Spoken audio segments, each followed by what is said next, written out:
Amber Harris woke to the scent of something sweet and unfamiliar filling her nostrils. She blinked several times as her eyes adjusted to the soft purple glow that bathed the unfamiliar room. Where was she? This was definitely not her small apartment. In Houston, the last thing Amber remembered was falling asleep after a long shift at the research lab where she worked as an astrobiologist. She had been studying unusual mineral samples that some claimed were not from Earth, but now she lay on what felt like a cloud impossibly soft and comfortable with silken sheets that seemed to shimmer with their own light. A gentle humming sound came from somewhere beyond the translucent walls of the chamber.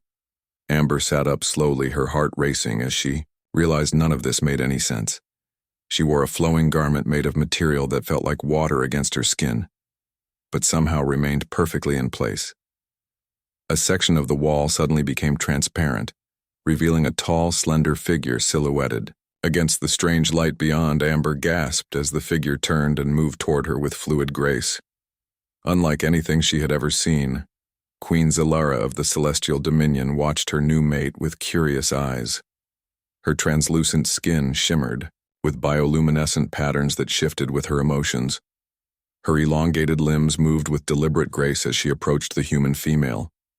"You are awake?" The Queen spoke the words, somehow forming in Amber's mind without passing through her ears. The joining ceremony was successful. Our life energies are now intertwined. Amber stood on shaky legs. "What joining ceremony? What are you talking about? Where am I?" The Queen tilted her head, her crystalline eyes reflecting confusion. "You were chosen, Amber Harris of Earth. Your genetic compatibility was perfect, your intelligence exceptional, your spirit strong. You are now my royal consort. The first human to join with the celestial people." Amber shook her head, trying to process what she was hearing. "I never agreed to this. I need to go back to Earth. I have a life there. Research responsibilities." Queen Zilara moved closer, her tall form towering over Amber. "We have observed your planet for centuries. We need new genetic material to save our species. Our scouts chose you after monitoring your work. You seek to understand the universe as do we. The joining was necessary for mutual survival." A flutter of iridescent wings announced the arrival of another alien being smaller than the Queen but with similar features.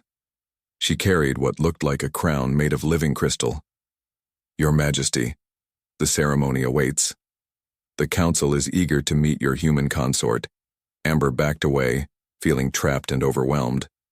"I can't be your consort. This is kidnapping. I'm not staying here."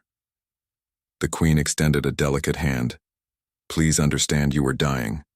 Amber Harris, your body was failing from radiation exposure in your laboratory. The joining not only united us, but healed you. Had we not intervened, you would have perished within days. Your work exposed you to elements your kind cannot detect." Amber paused, remembering the headaches, the unexplained fatigue, the doctors who could find nothing wrong. "Is that true?" The smaller alien nodded. "The human, biological samples show extensive cellular damage now repaired through the royal binding. The Queen has shared her life force with you." "A great honor." Queen Zilara gestured toward a floating platform. "Come see our world. Perhaps then you will understand." Against her better judgment, Amber stepped onto the platform which glided through an opening in the wall. What she saw took her breath away. A vast city stretched before her with spiraling towers that seemed to be made of living crystal beings of various forms moved about, some flying, others gliding on platforms similar to the one she stood upon. The sky above was not blue but a deep violet with two suns casting multicolored shadows. "This is Celestia, home of the Star Wanderers," Queen Zilara explained. "We are dying, Amber. Our species cannot reproduce without new genetic material. Our scientists discovered that humans, particularly those with specific genetic markers like yours, could save us. The joining binds us but also grants you abilities beyond human limitation. You will live centuries, not decades. You will help us understand your world as we help you understand ours." A group of smaller aliens approached the platform, bowing to both the Queen and to Amber. "The royal consort brings hope one," said. "Our children will carry the strength of humanity and the wisdom of Celestia." Amber felt overwhelmed but also strangely calm. Something about this place felt right somehow. Despite the circumstances, I had no family on Earth, she realized. No close friends.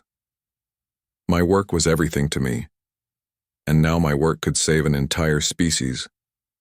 Queen Zylara seemed to sense her thoughts. The joining allows us to share emotions, though not specific thoughts. You feel our sincerity, our desperation.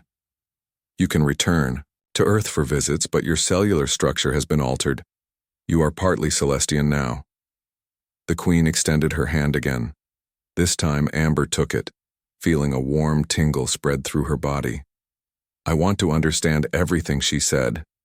If I'm going to be part of this world, I need to know how it works. Queen Zylara smiled, a gesture she had clearly learned to mimic for Amber's benefit. You are why we chose you. Your curiosity, your adaptability. Humans are remarkable in their resilience. That is what will save us. 3 months passed and Amber grew more comfortable in her new role.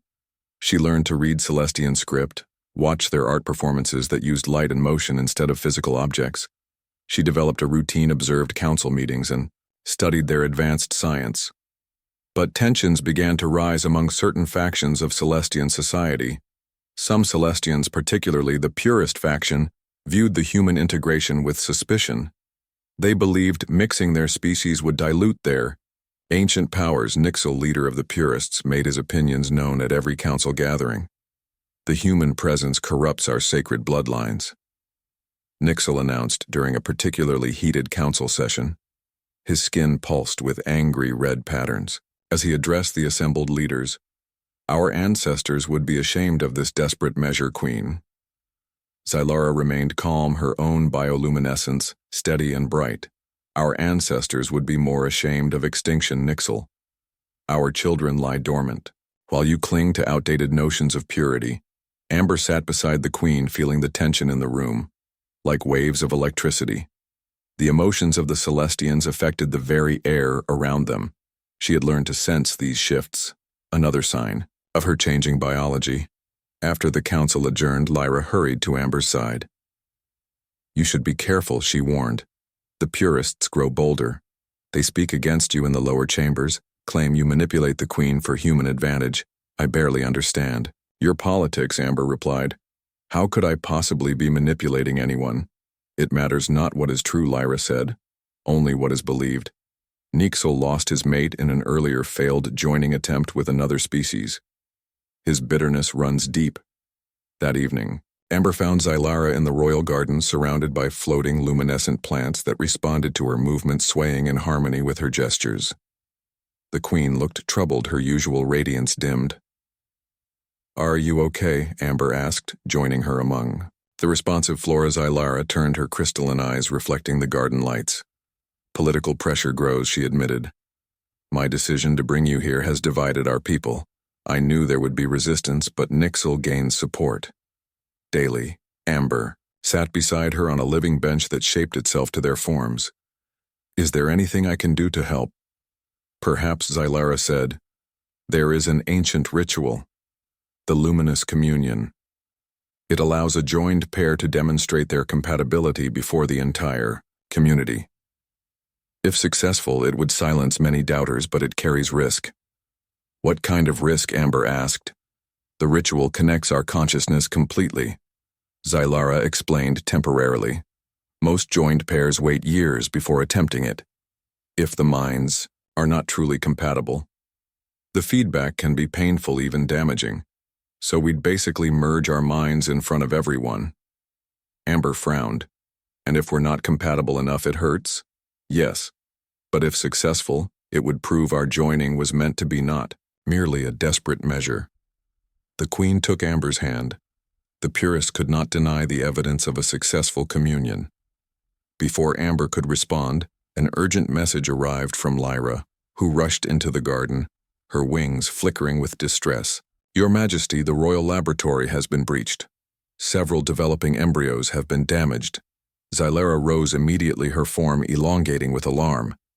They attacked our future. The three rushed to the underground laboratory where scientists worked, frantically to save the damaged incubation pods. Someone had sabotaged the environmental controls. Several pods flickered weakly, Their inhabitants at risk security footage showed masked figures entering the facility during shift change. They wore special garments that masked their bioluminescent patterns, making identification impossible. This was organized, planned, the head scientist said. This was not random vandalism. They targeted the pods with the most promising development patterns. Amber studied the damaged systems, recognizing similarities to Earth technology, despite their advanced nature. This looks like something I understand, she said. We had similar incubation systems for premature infants. If you can reroute power from these secondary systems, I think we can stabilize the environments. The scientists followed her suggestions, working quickly to implement her ideas. Within hours, the damaged pods stabilized. The developing embryos were saved, though weakened. You have saved many lives, the head scientist told Amber. Your human perspective saw a solution we overlooked.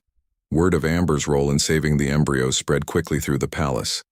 Though she had not intended it, her actions became a political statement, a demonstration of human value to Celestian society. Later that night, when they were alone, Xylara approached Amber. The attack was Nixel's doing, though we cannot prove it, she said. His faction grows desperate. They fear change, even at the cost of our futures. I want to do the ritual. Amber decided suddenly, the luminous communion. If it will help unite your people and protect those children, then I'm willing to try. Xylara studied her with those impossibly deep eyes. Are you certain? The risk, nothing worth doing comes without risk, Amber replied. On Earth, I was alone. My work was everything. Now I'm part of something greater, something worth fighting for. The Queen touched Amber's face gently, her fingers cool against human skin. You continue to surprise me. Amber Harris. Your courage, your adaptability, your willingness to face the unknown. These are the qualities that may save both our peoples. The ceremony was scheduled for the next full alignment of Celestia's twin moons, a time when the planet's energy fields would be at their strongest. The entire city buzzed with anticipation. The purists protested, but could not prevent the ancient ritual from proceeding. According to tradition, all were permitted to witness. Amber spent the days before in meditation and preparation, guided by Celestian priestesses who taught her focusing techniques to prepare her mind. The connection would be intense, overwhelming for someone not born to their ways. They warned as the twin moons reached their zenith. Amber and Xylara stood in the central plaza before thousands of gathered Celestians. The crowd hummed with anticipation as ancient crystal pillars around the plaza began to glow, resonating with the moons. Energy. Are you ready? Xylara asked as they took their positions in the center of the crystal formation. As ready as I'll ever be, Amber replied, trying to sound braver than she felt. No turning back now. The ritual began. The crystal pillars pulsed in rhythm with the Queen's heartbeat. Amber felt the air thicken with energy. The crowd fell silent as bands of light connected the pillars, forming a dome over the joined pair. Xylara reached out her hands, palms up. Amber placed her hands on the Queen's, feeling warmth spreading up her arms across her chest. Into her mind, the world around them faded. The luminous communion had begun. Over the following weeks, Amber learned the language and customs of Celestia. She discovered that the joining had indeed enhanced her. Human scientists had only glimpsed a fraction of the universe's true nature. The Celestians could perceive multiple dimensions simultaneously. Their technology was built into the very fabric of their biology. The royal palace served as Amber's new home. The structure itself seemed alive. Walls that changed color based on the inhabitants' moods, floors that adjusted their softness to match the walker's preference. The architecture followed patterns impossible on Earth, with gravity manipulation allowing for open spaces that should have collapsed. Lyra, a young Celestian female, was assigned as Amber's guide. She had volunteered to help the human adjust to their world. Lyra was fascinated by Earth culture and bombarded Amber with questions about human life. How do humans communicate without thought-sharing? Lyra asked as they walked through the botanical gardens filled with plants that moved with conscious purpose, plants that seemed to watch them pass. We talk, use written language, body language. Amber explained. When words fail, we use art music to express deeper feelings. Lyra found this limiting yet beautiful. Your species creates such vivid expressions precisely because your connection is imperfect, she observed. The struggle to understand each other drives your creativity. We Celestians share thoughts directly, which is efficient, but perhaps less rich. The gardens opened to a vast chamber where hundreds of Celestians floated in meditation. Their bodies generated soft light, creating patterns that shifted and flowed like living constellations. This is the communal dreaming, Lyra explained. Our people share consciousness here, solving problems, exploring ideas that no single mind could grasp. Can I participate? Amber asked. Not yet, Lyra replied. Your mind is still too individual, too human. But with time and training, perhaps the Queen joins. Rarely her thoughts too powerful for most to receive directly. As if summoned by the mention, Queen Zalara appeared, her tall form gliding toward them without seeming to touch the ground. Amber felt a strange flutter in her chest whenever the Queen approached, a mixture of awe, fear, and something deeper she wasn't ready to name. I wish to show you something important, the Queen said without preamble. Come. They traveled deep beneath the city, to a vast chamber filled with thousands of crystalline pods. Each contained a small developing form. Our future children, Zylara explained. They grow but do not awaken. Their development has stalled for generations. We create life but cannot bring it to consciousness without new genetic material, without the spark your kind possesses. Amber studied the nearest pod. Inside floated what looked like a child with features similar to the Celestians, but smaller, less developed. They look like they could wake at any moment, she said. They have been like this for centuries, the Queen replied. Our scientists can create the body but not the consciousness. We have tried joining with other species, but only humans have shown compatibility. We discovered this when a human ship crashed here generations ago. Survivor joined with a Celestian. Their offspring lived, but the line eventually weakened. Now we need new human genetic material. Amber felt the weight of an entire species' future settling on her shoulders. No pressure, she thought. How does the joining help exactly? Zylara guided Amber to a central console which activated at her touch. A holographic display appeared showing cellular structures merging and transforming. The joining creates a bridge between our energy patterns. The royal line carries the strongest potential for compatibility. Our scientists believe a child between us would awaken the dormant consciousness in all these waiting children. Wait, Amber halted. You mean a child between us? As in you and me, biologically? Yes, Zylara confirmed. That is the purpose of the royal consort. The joining allows for biological compatibility. Our genetic material can merge with yours, creating a hybrid consciousness. Amber paced along the rows of sleeping children. How would that even work physically? I mean, we're so different. Celestian biology adapts, Zylara explained. Our forms are more fluid than they appear. The royal bloodline especially can modify to achieve compatibility. The process would be gentle, safe. Our medical technology ensures. This Amber stared at the thousands of waiting children. You're talking about me becoming pregnant with an alien hybrid baby, and somehow this will wake all these others. Not immediately, Zylara clarified. The first child would carry the key genetic sequence. Our scientists would then replicate the viable pattern. Gradually all would awaken. A generation of children, part human, part Celestian. A new beginning for our people. This is all happening so fast, Amber said. I just found out I was kidnapped. Cured of radiation poisoning, apparently married to an alien queen, and now you're talking about having children together. Don't you think we're skipping some steps here? The Queen tilted her head. What steps do humans require? Getting to know each other, dating, that sort of thing. Amber waved her hands in frustration. We hardly know each other. The Queen's bioluminescent patterns shifted to a soft blue. My apologies. Our ways are different, our needs urgent. But I understand your human customs matter. Celestians value consent choice. We saved your life, yes, but will not force reproduction.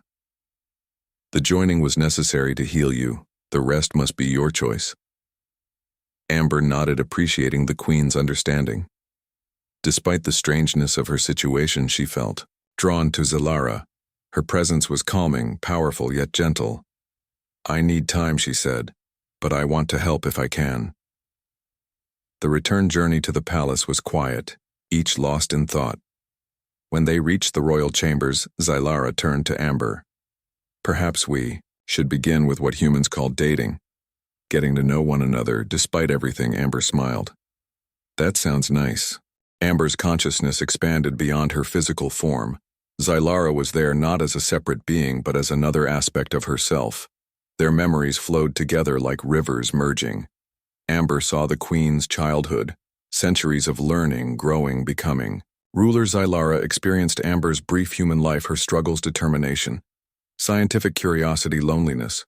The connection deepened, revealing their core selves beyond surface thoughts, beyond memories, to the essential nature of their beings. Amber felt herself dissolving, her identity blurring with Zylara's. But something anchored her, prevented complete dissolution.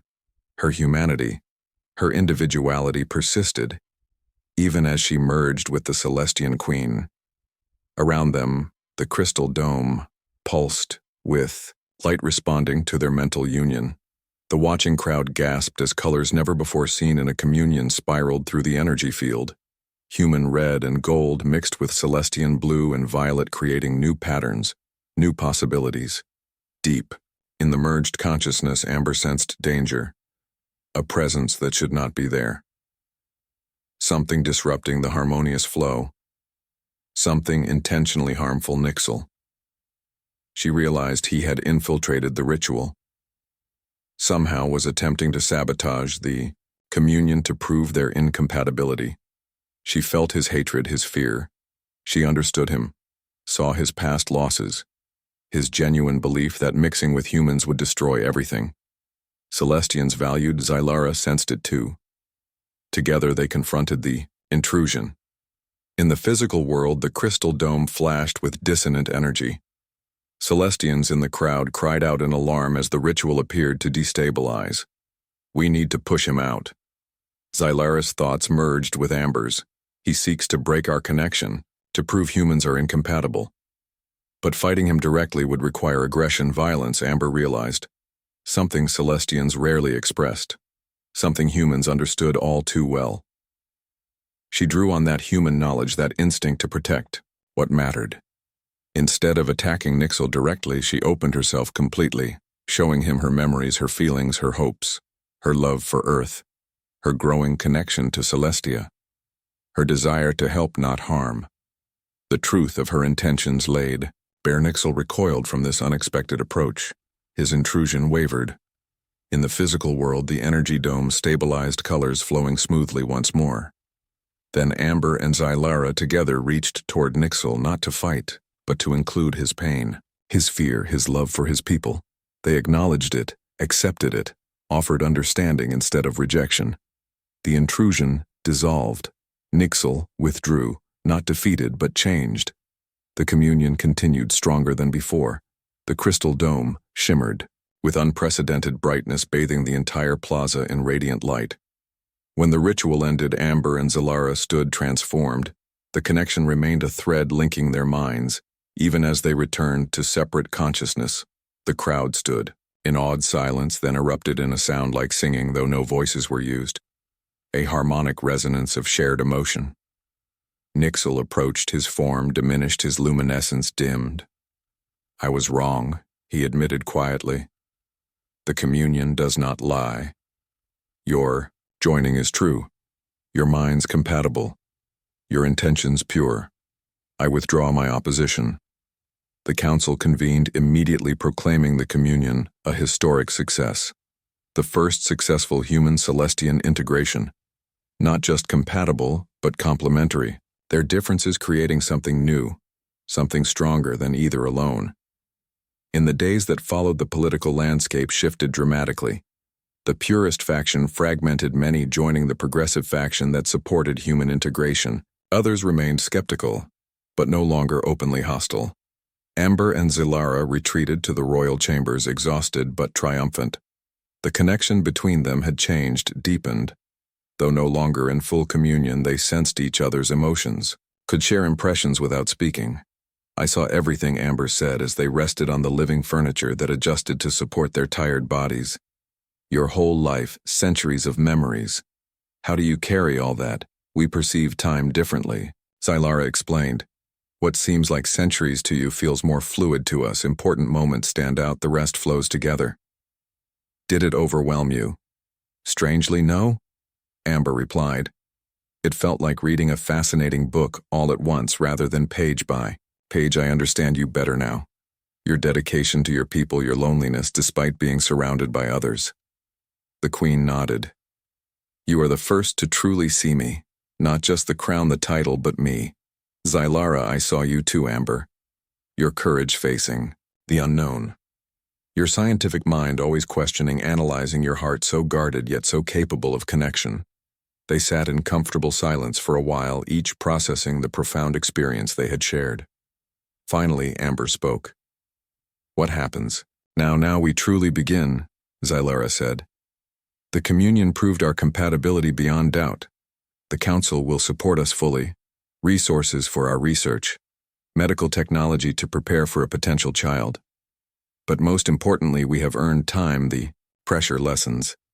We can proceed at a pace comfortable for both. A messenger arrived, interrupting their conversation. The royal scientists request your presence urgently. The embryos, those damaged in the attack, show signs of activity. They hurried to the laboratory where the damaged pods now pulsed with stronger light than before. The developing forms inside moved where before they had been still. Incredible, the head scientist exclaimed. The energy from your communion. It affected the embryos. The dormant consciousness patterns are activating. We recorded a massive energy surge throughout the city during the ritual. It seems to have triggered a response. Amber studied the readings. The monitors showed brain activity, where before there had been minimal signs. No one's controlling this, she asked. It's happening naturally. Yes, the scientist confirmed. Something about your combined energy signature, the human element, the specific resonance pattern. It provided the missing catalyst, all damaged. Pods show increased activity, while those undamaged remain unchanged. Something about the disruption plus your energy created the right conditions, so our joining ceremony and the attack. Amber reasoned somehow created exactly what was needed, the scientist nodded. Sometimes the universe works in unexpected ways. The damage made the embryos receptive to the energy from your communion. A fortunate accident, or perhaps not so accidental, Zilara suggested thoughtfully. Sometimes destruction precedes creation. The old must break for the new to emerge. Amber stared at the moving forms in the pods. They looked more alive, more present. Tiny hands pressed against the crystal surfaces, eyes moving beneath translucent lids. They will wake soon, she whispered. Yes, the scientist agreed. These few, at least. But we can replicate the conditions now. We understand what triggered the change. We can apply this knowledge to all the dormant embryos. Hope. Amber thought. The word seemed to hang in the air between them, palpable, like the light from the crystals. Hope for an entire civilization. And she had helped create it. That night in their chambers, Amber and Zilara planned their next steps. Now that the immediate political crisis had passed, and a scientific breakthrough achieved, they could look toward the future. I want to establish communication with Earth, Amber said. Not full disclosure, not yet, but preparation. The right scientists, the right leaders. People who might understand, Zilara agreed. The time approaches, when our worlds must meet officially. Your people have reached a technological threshold. Soon they will venture beyond your solar system. We should prepare the way. How they would bridge these vastly different civilizations neither knew for certain, But together they believed they would find a path. The communion had shown them what was possible when different minds truly connected. 1 year after her unexpected arrival on Celestia, Amber stood on the observation deck of a Celestian vessel approaching Earth. The sleek ship moved silently through space, using technology beyond human understanding. Its exterior absorbed light, rather than reflecting it, making it invisible to Earth monitoring systems beside her queen. Zylara watched the blue planet grow larger in the viewing portal. "Your world is beautiful," the queen said. "Even more striking from this perspective." Amber nodded, feeling a complex mix of emotions at seeing her home planet again. After everything she had experienced on Celestia, Earth seemed simultaneously familiar and strange. Like returning to a childhood home as an adult, the past year had transformed Amber in ways she was still discovering.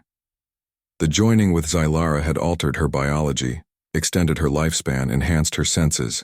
She could now perceive energy, fields, detect radiation, see ultraviolet light. Her mind processed information faster, recalled details with perfect clarity. Most significant was the permanent connection to Zylara, a gentle awareness of the Queen's presence emotions, no matter the distance between them. The ship carried a small delegation including scientific specialists, medical experts, and cultural liaisons. Their mission was delicate preliminary contact with a select group of humans.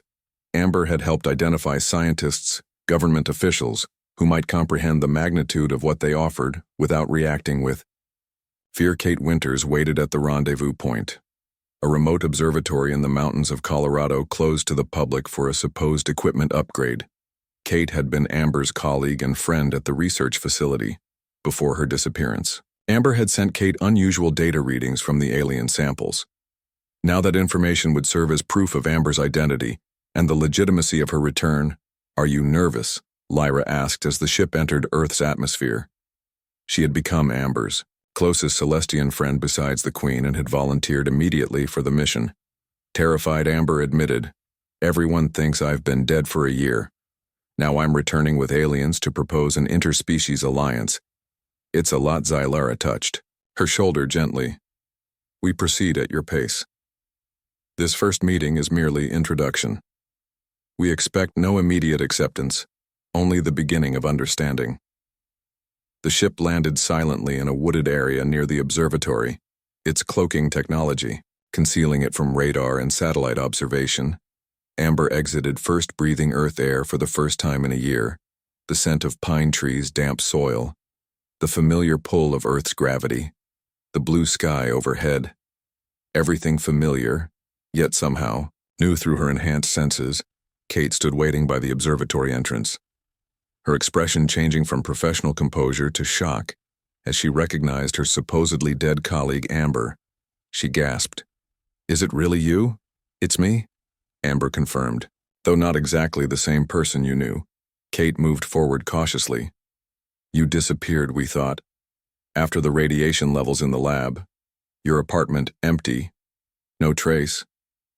"I know," Amber said. "I'm sorry for what you went through. I couldn't contact you. Until now. And now you're back." With Kate glanced at the Celestians who had emerged from the cloaking field. "Actual aliens." "Yes." Amber smiled. "Though I prefer the term Celestians." The initial meeting proceeded cautiously. Kate, along with 3 other scientists, and 1 government representative, listened as Amber explained her experience. The abduction, her healing, the joining the Celestian reproductive crisis, the breakthrough with the embryos, and finally, the proposal for limited cultural scientific exchange. The humans reacted with understandable skepticism until Zylara demonstrated Celestian technology, healing a fresh cut on one scientist's hand with a mere touch, creating a floating 3-dimensional display from pure energy that responded to thought. Translating all human languages simultaneously, Kate studied the medical scans of Amber with particular interest. "These changes to your cellular structure," she said, "they should be impossible. Yet here they are. The evidence is undeniable. You are still human, but also something else." "Yes," Amber confirmed, "I've been changed at a fundamental level. It was necessary to save my life. but it also showed what is possible. The best of both species combined. The government representative Sandra Mills remained cautious. "This is an extraordinary situation," she said. "Unlike anything in human history. You understand our caution." "Of course," Zylara replied.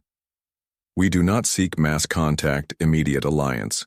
We propose a gradual approach, limited exchange of knowledge, preparation for eventual broader contact over the next few days." The human representatives asked countless questions, studied the Celestian delegation, and debated among themselves.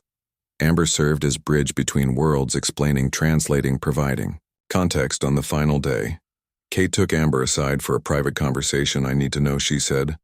"Are you here willingly? Are you truly happy with this arrangement?" Amber considered the question. "That first day I was terrified, angry, felt violated," she admitted. "But now the connection with Zylara. The purpose I've found. The knowledge I've gained. I wouldn't trade it. The joining saved my life, but it also gave my life meaning. I never found on Earth." Kate nodded slowly, studying her friend. "I see it. In you, a certainty I never saw before. You always searched for answers. Now you seem to have found some." Not all, Amber smiled, but important ones. The preliminary agreement was modest in scope. 5 human scientists would visit Celestia for 1 Earth month, returning with data knowledge, not technology. 5 Celestian specialists would remain on Earth in a secure facility, exchanging medical knowledge, particularly regarding radiation treatment. The existence of Celestians would remain classified, limited to a small group with appropriate clearance. Before departing, Amber visited her old apartment, now maintained as a memorial by her former employer. Strange to see her life preserved, like a museum exhibit. Her books, her notes, her few personal items, reminders of a simpler existence. She collected photos, family mementos, items that connected her to her human past, though that life now seemed like someone else's memory. When the ship departed Earth, Amber watched the planet recede, feeling less torn than she had expected. Her 2 worlds were beginning to connect. The bridge she had become was growing stronger, spanning the gap between vastly different civilizations. Back on Celestia, they were welcomed with celebration. The first official contact with Earth had been established without conflict, without fear. A foundation for future cooperation. In the royal nursery, Amber and Zylara visited the first awakened embryos, now developing into conscious children. They grew rapidly by human standards, already speaking, moving with purpose. Their features blended Celestian elegance with human expressiveness. Their minds combined Celestian perception with human creativity.